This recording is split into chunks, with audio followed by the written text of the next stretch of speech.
জানতে চাই, আগামীতে সুষ্ঠু নির্বাচন হলে ওই গণহত্যাকারী দল বাংলাদেশের নির্বাচনে অংশগ্রহণ করতে পারবে কি? আমরা বলি আগে গণহত্যার বিচারটা হোক,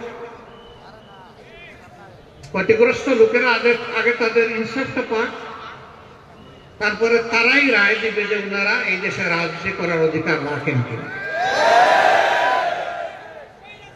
রাজনীতির নাম যদি গণহত্যা হয় তাহলে এমন দল বাংলাদেশের জনগণ বরদাস্ত করবে না। রাজনীতির নাম যদি জনকল্যাণ হয় তাহলে জনগণ যাকে পছন্দ করবে তাকে বরণ করে নেবে। আওয়ামী লীগ প্রমাণ করেছে তারা কোনো রাজনৈতিক দল নয়, বরঞ্চ গণহত্যাকারী একটা সিন্ডিকেট।